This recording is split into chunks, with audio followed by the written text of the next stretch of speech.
Hallelujah. स्वागत है आप सबका मेरी भविष्यवाणियों की पुस्तक में। तो आइए हम आज के पवित्र वचन को पढ़ेंगे जो कि परमेश्वर के दास प्रेरित अंकुर यूसुफ नरुला जी के द्वारा लिखा गया है।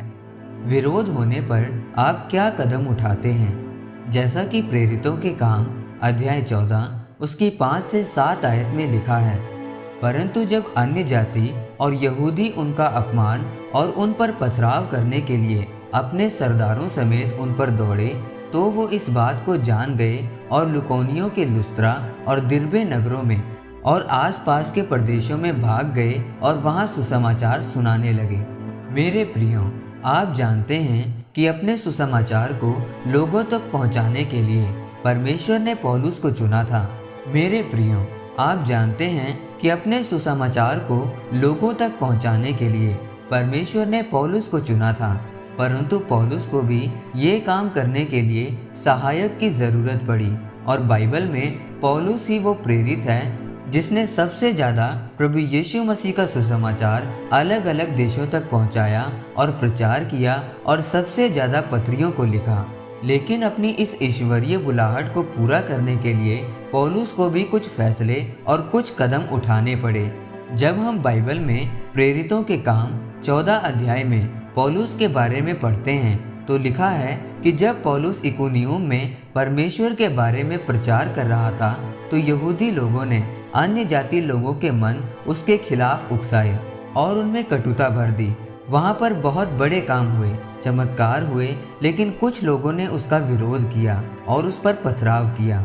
मेरे प्रियो, आज बहुत सारे लोग ऐसे हैं कि अगर उनका विरोध हो जाए तो वे उस काम को ही करना छोड़ देते हैं जिसके लिए उनका विरोध होता है और परमेश्वर की योजना को नहीं समझ पाते। अगर पौलुस का उस समय विरोध ना हुआ होता तो वह कभी लुस्त्रा दिर्बे में परमेश्वर के काम को ना कर पाता और ना ही फिर वो परमेश्वर के सुसमाचार को अन्य जगहों पर पहुंचा पाता। लेकिन वह इतने विरोध, सताव और दबाव के नीचे से निकला और उसके कदम भी पीछे नहीं हटे। याद रखें, जब भी आपके जीवन में विरोध आए या परिवार दबाव डाले तो हमेशा अपना एक कदम आगे रखें और आगे बढ़ें, क्योंकि वही कदम आपकी बहुमूल्य आशीषों को निर्धारित करेगा। पौलुस को परमेश्वर ने ईश्वरीय मददगार भी दिए।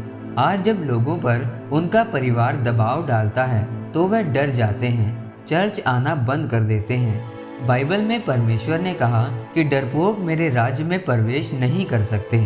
शैतान यही चाहता है कि आप डरें और डर कर चर्च आना बंद कर दें।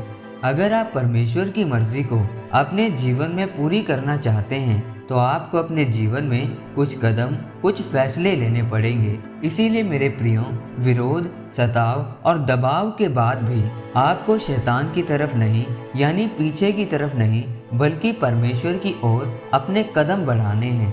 तब जो आशीष उस सताव, विरोध, दुखों के बीच से होकर आपको मिलेगी वह बहुत बहुमूल्य होगी। आमीन।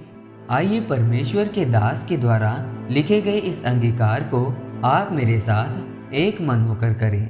सर्वशक्तिमान परमेश्वर, इस वचन के लिए मैं आपका धन्यवाद करता हूँ।